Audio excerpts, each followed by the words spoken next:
Bismillahirrahmanirrahim. Assalamualaikum warahmatullahi wabarakatuh. Waalaikumsalam warahmatullahi wabarakatuh. Alhamdulillahi rabbil alamin. Wassalatu wassalamu ala asyrafil anbiya'i wal mursalin wa ala alihi wa ashabihi rasulillahi ajma'in. Rabbi shrah li sadri wa yassir li amri wahlul 'uqdatam min lisani yafqahu qawli. Faqala Allah ta'ala fil Qur'anil Karim, a'udzu billahi minasy syaithanir rajim. Laqad kana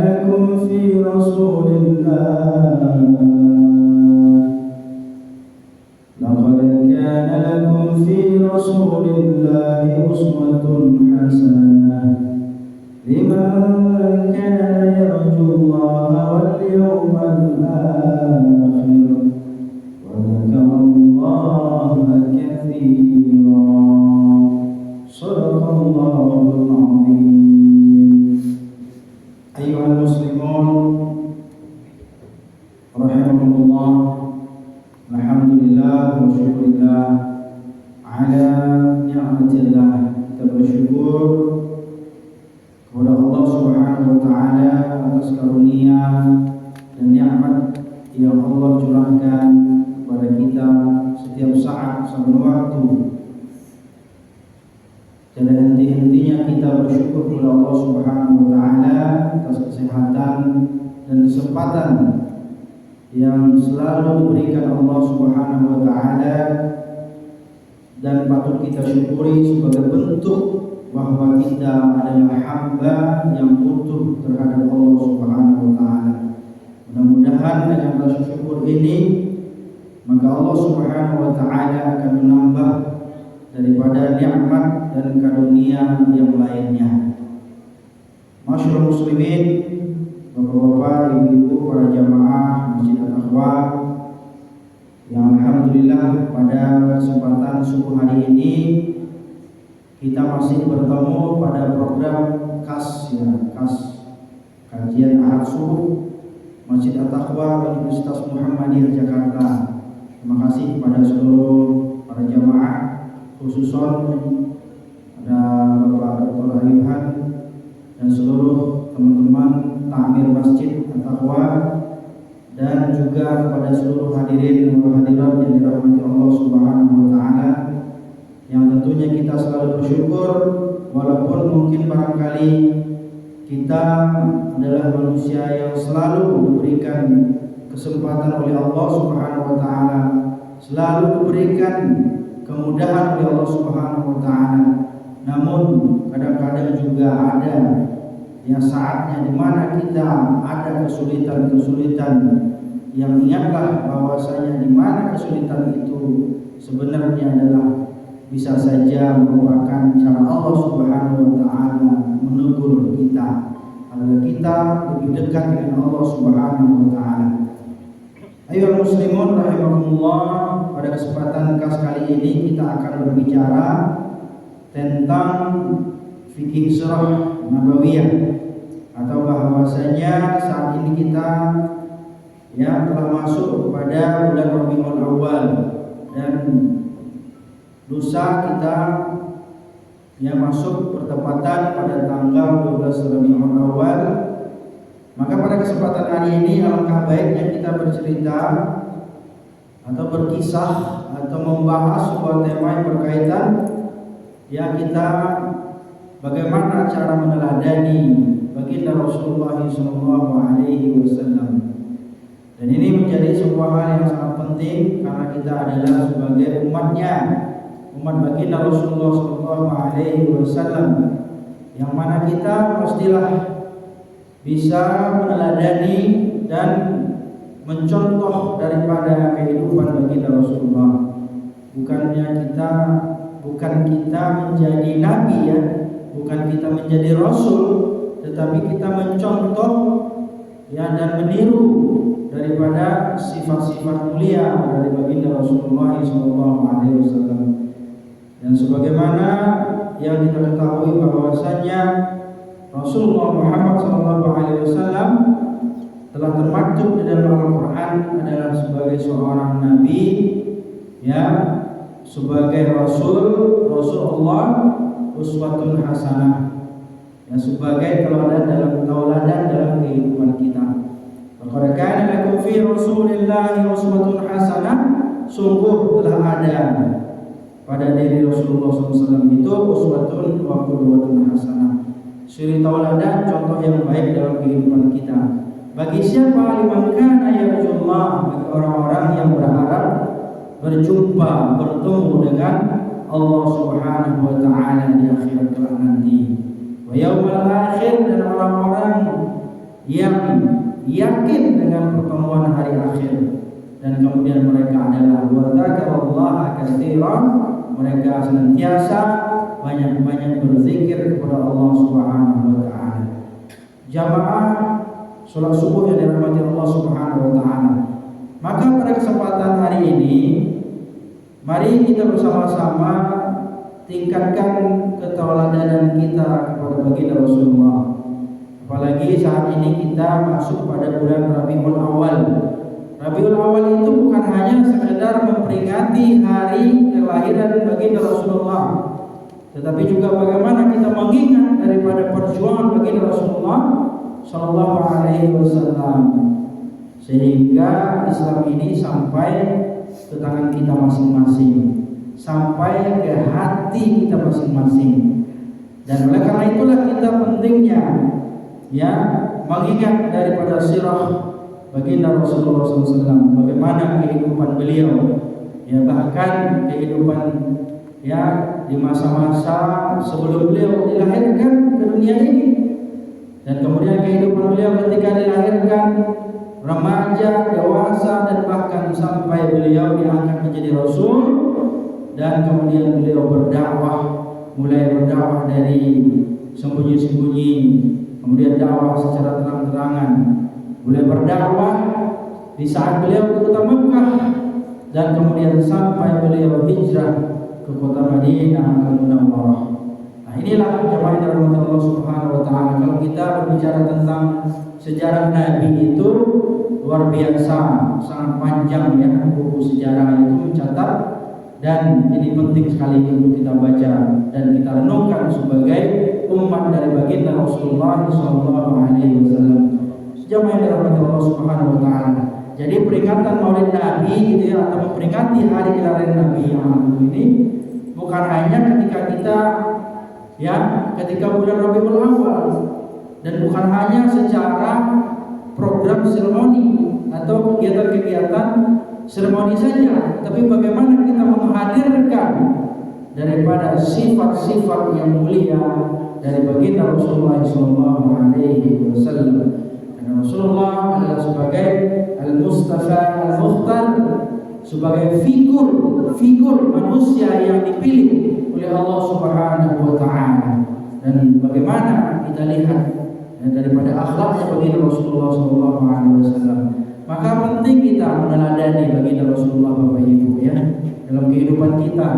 Karena kalau kita lihat anak-anak kita saat ini sudah kehilangan figur sosok tauladan dalam kehidupannya, ya, yang mana anak-anak kita, mungkin remaja-remaja kita, bahkan mungkin ada di antara cucu-cucu kita yang mereka bukan yang menjadikan Rasulullah sebagai tauladannya dalam kehidupannya, tetapi ada artis-artis, aktor-aktor, ya, drakor-drakor, bahkan rajin-rajin sekarang yang menjadi idola setiap harinya, ya, dengan kegantungannya, dengan kecantikan artis-artisnya.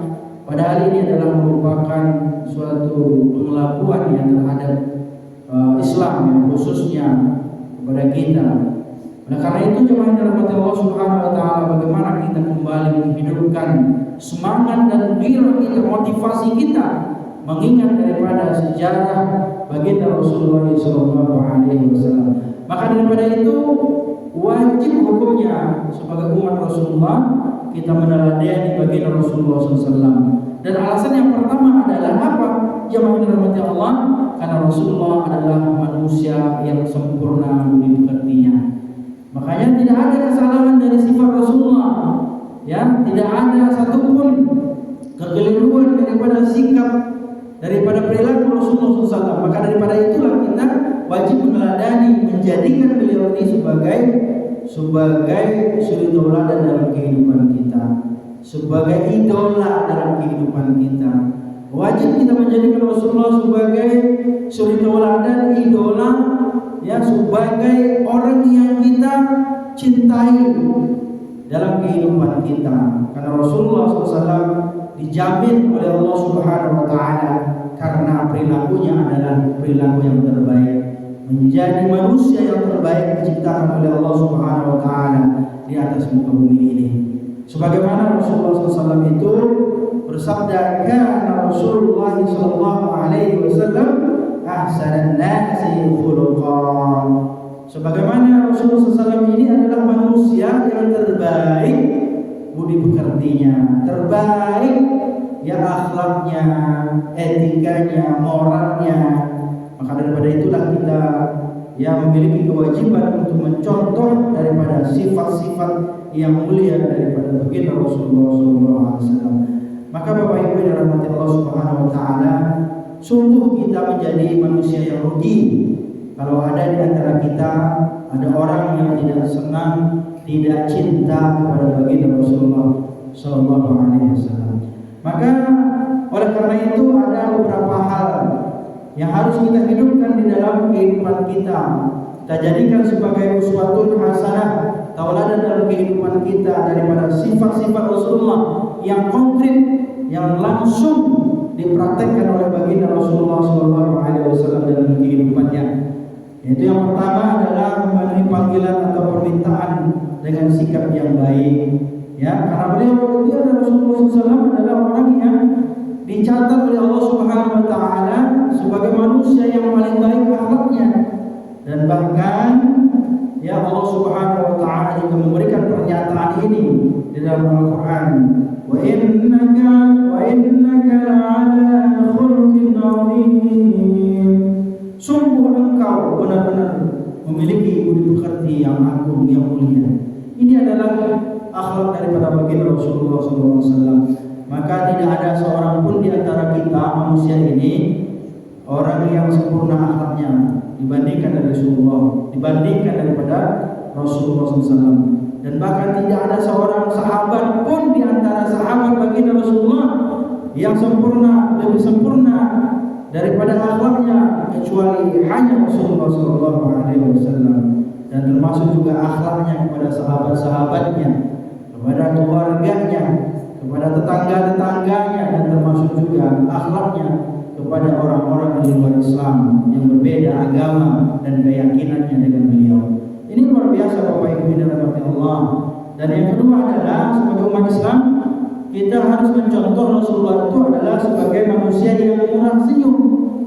Ya, beliau itu adalah orang yang ramah, ya, orang yang memiliki akhlak ketika beliau bertemu dengan sesamanya dan bahkan dengan orang-orang di luar Islam pun beliau tetap memiliki ya ramah, kesopanan, budi pekerti yang mulia, menghargai sesamanya. Beliau itu tahu caranya bagaimana cara menghormati orang yang lebih tua. Beliau itu tahu caranya bagaimana caranya menghormati dan menyayangi orang yang lebih kecil. Dan beliau ini Rasulullah SAW ya lebih tahu bagaimana caranya memiliki rasa toleransi dengan orang-orang di luar Islam. Maka ini menjadi pelajaran bagi kita, terutama bagi mahasiswa-mahasiswa ini ya, terhadap dosen-dosennya, terhadap orang-orang yang tua, lebih tua daripadanya. Jangan kita merasa sombong, angkuh, ya lebih hebat daripada guru kita, lebih hebat daripada orang-orang yang lebih tua daripada kita. Berikanlah penghargaan sebaik-baiknya. Dan demikian pula dengan orang-orang yang lebih tua, bagaimana caranya kita menyayangi dan menghormati ya orang-orang yang lebih muda daripada kita. Maka ini adalah akhlak yang mulia daripada baginda Rasulullah SAW yang murah senyum. Dan ini termaktub dalam sebuah hadis baginda Rasulullah SAW.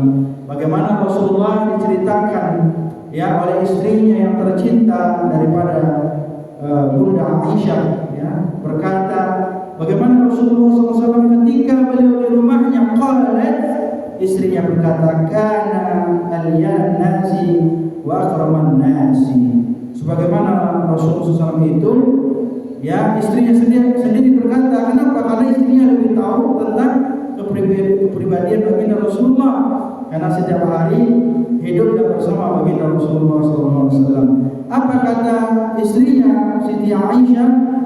Kana alyan nasi wa akraman nasi, bahwa beliau baginda Rasulullah adalah manusia yang paling lembut tutur katanya dan paling mulia di antara manusia yang lainnya. Masya Allah, paling lembut. Beliau ini adalah panglima, ya, kalau bahasa kitanya ya jenderal lah gitu ya, jenderal bintang melebihi bintang 4 barangkali gitu ya.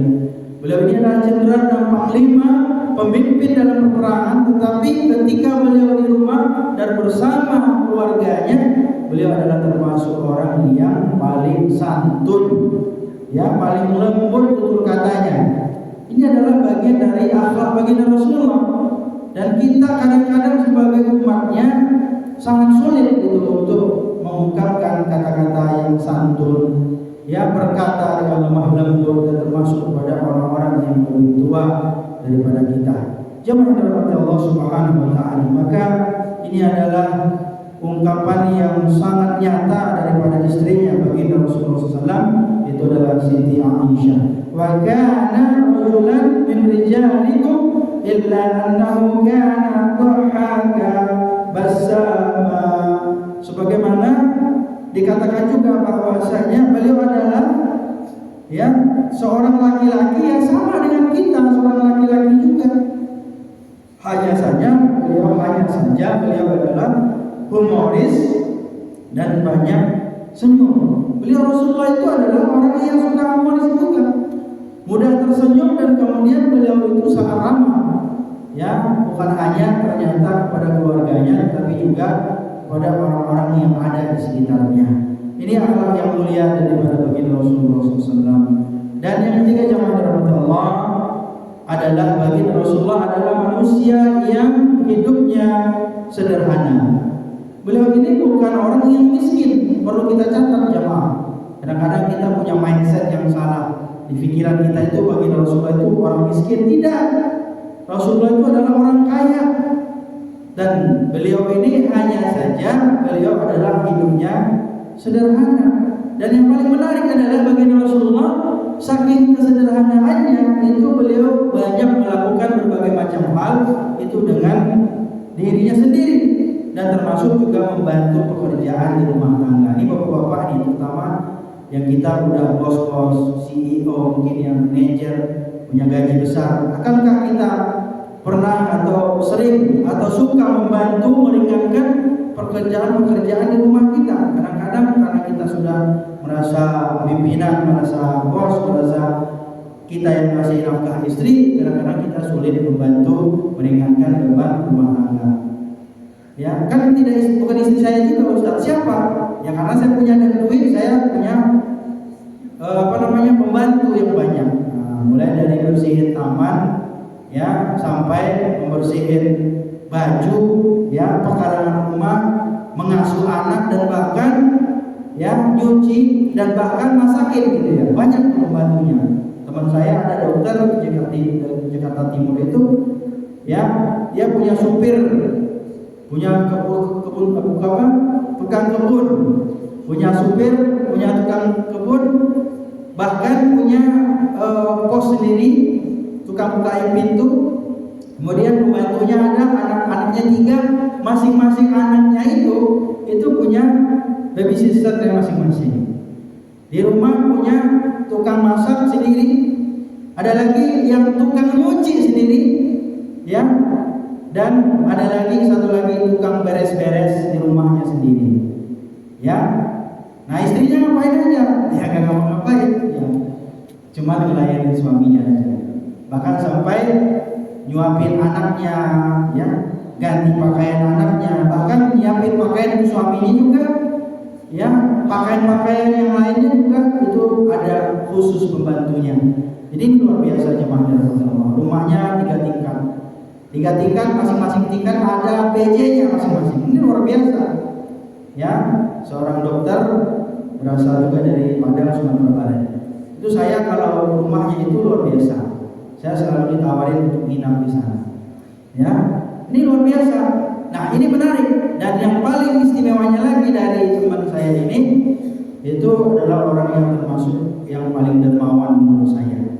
Paling dermawan, dan bahkan segala biaya-biaya kebutuhan-kebutuhan masjid, terutama untuk takmir-takmirnya, marbotnya itu dibiayai semua, karena dia punya klinik juga di rumahnya itu, dan rumahnya di depan masjid. Kalau ada waktu nanti kita silaturahmi. Nah, ini menarik sekali. Dan kemudian yang paling uniknya lagi, dia ini adalah orang yang sangat religius. Ya, sangat religius dan sangat taat agama dan sangat dermawan. Dan biasanya orang-orang yang religius dan taat agama, rajin ibadah, biasanya memang dermawan. Dan tentunya ada juga di antara jamaah-jamaah kita, alhamdulillah juga banyak yang memiliki support terhadap program-program masjid, terhadap takmir-takmir masjid, dan termasuk juga terhadap bagaimana perbaikan-perbaikan masjid. Nah, ini luar biasa. Kita contoh bagaimana Rasulullah SAW, walaupun kita tidak bisa mengikuti seluruh daripada kebiasaan-kebiasaan bagi Rasulullah, tapi paling tidak mungkin jamaah dirahmati Allah, ya mungkin kita tidak mengurusi seluruh urusan-urusan rumah tangga, tapi paling tidak kita memiliki keistimewaan. Karena bisa saja jamaah dirahmati Allah, salah satu di antara ya kebaikan-kebaikan yang kita lakukan itu barangkali yang bisa membantu, yang menolong kita nanti di yaumul kiamah, dan hingga kita mendapatkan syafaat dan pertolongan di yaumul kiamah dari amal yang kita lakukan itu.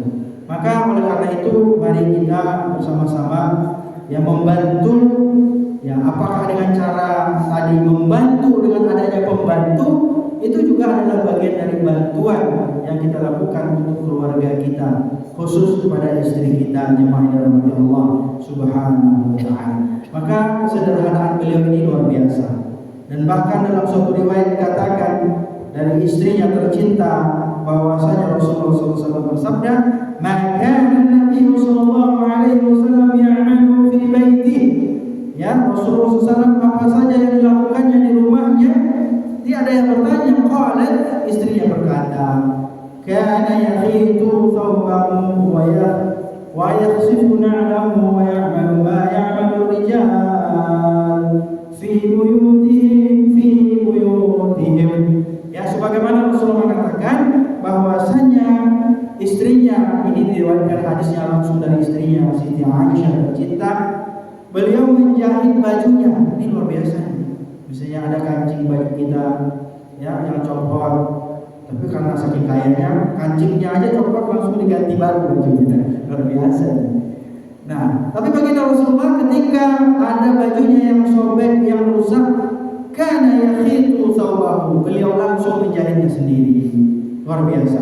Kemudian apalagi mengerjakan pekerjaan yang lain yang dilakukan, yang biasanya mungkin pekerjaan itu kelihatannya itu adalah tanggung jawab istri, tetapi bagi Rasulullah, beliau adalah suami yang bertanggung jawab, yang memiliki kasih sayang dan cinta terhadap istrinya, maka beliau membantu pekerjaan-pekerjaan di rumah. Mungkin hal yang sederhana, Bapak, sambil kita olahraga ya pagi-pagi itu, mungkin kita nyapu, ya, nyuci, itu kan olahraga juga, jamaah dirahmati Allah Subhanahu wa ta'ala. Nanti kalau biar kita nggak malu gitu ya, jemurnya di luar ya suruh istri gitu ya, biar nggak kelihatan tetangga, ya kan? Nah, ini menarik sekali jemaah dirahmati Allah, dan alhamdulillah sekarang kan sudah ada mesin cuci, tinggal dimasukin ke mesin cucinya, ya kemudian udah muter sendiri, ya.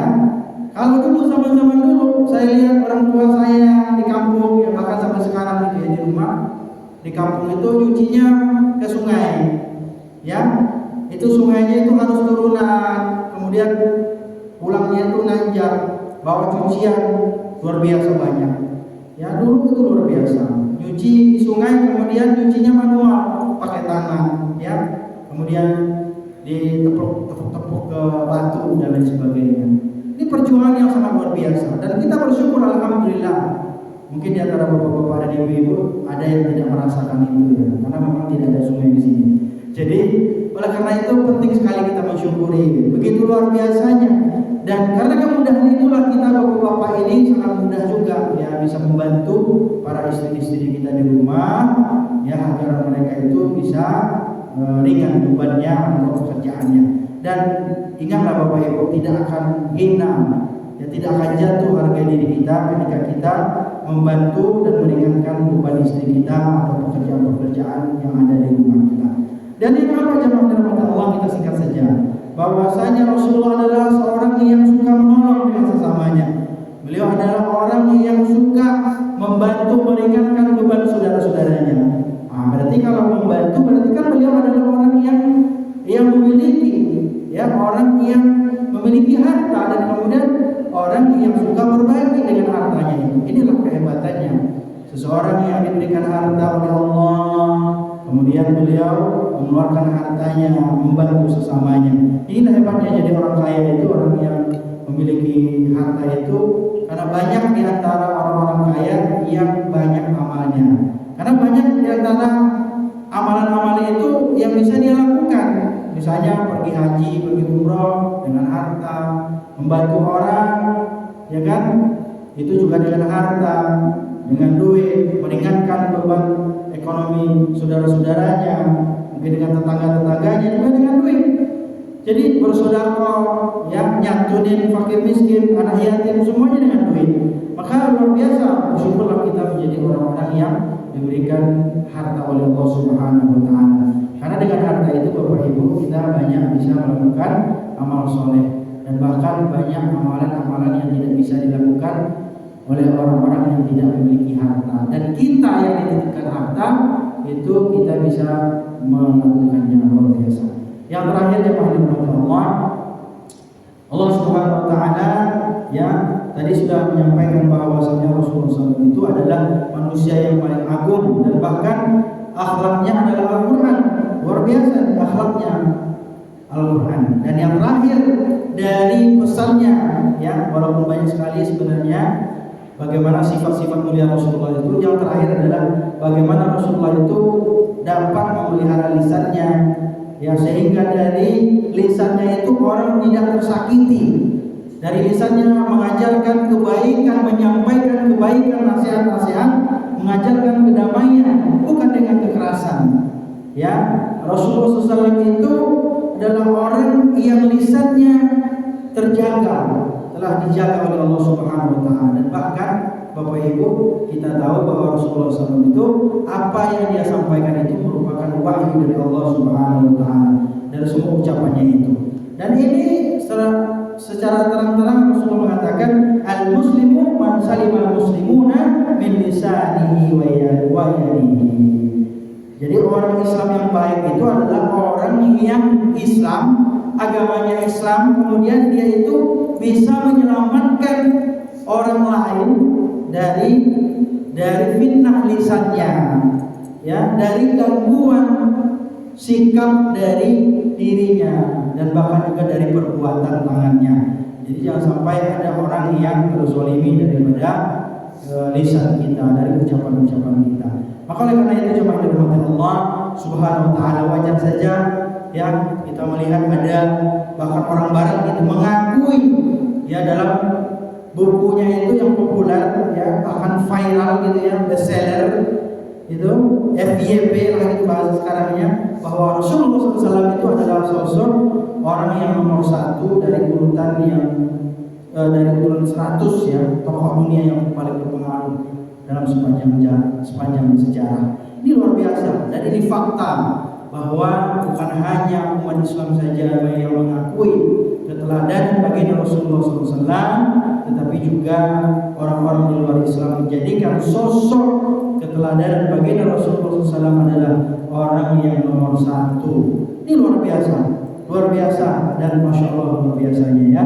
Oleh karena itu sebagai umatnya kita bangga bahwa kita dapat mencontoh, meneladani daripada sifat-sifat yang mulia dari baginda Rasulullah sallallahu alaihi wasallam. Bapak Ibu, demikian saja kajian kita pada kali ini. Mudah-mudahan dengan kajian sirah nabawiyah ini, bagaimana kita meneladani baginda Rasulullah, ini adalah bagian dari kita mengingat daripada kelahiran baginda Rasulullah SAW.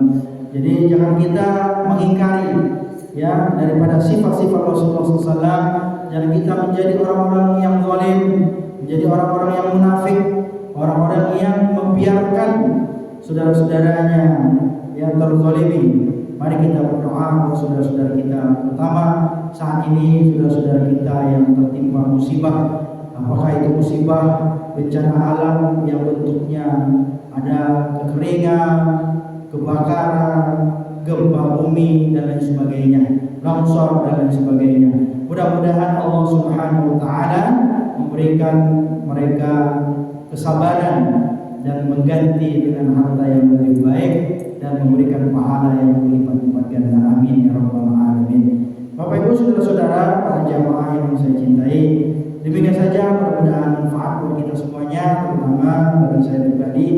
Mudah-mudahan keluarga kita, masyarakat kita, bangsa kita selalu diberikan pertolongan oleh Allah Subhanahu wa taala, dan orang-orang yang bersama-sama kita adalah orang-orang yang selalu baik, orang yang melindungi kita, orang yang mendoakan kita, mendoakan yang terbaik, orang-orang yang selalu mampu meneladani sifat-sifat yang baik daripada baginda Rasulullah SAW, sehingga ketika kita berada di lingkungan yang baik, maka kita menjadi orang-orang yang baik, keluarga-keluarga yang baik, masyarakat-masyarakat yang baik, dan juga bangsa-bangsa yang baik.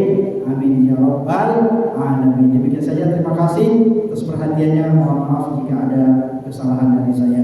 Kita tutup dengan membaca hamdalah. Alhamdulillahirabbil alamin.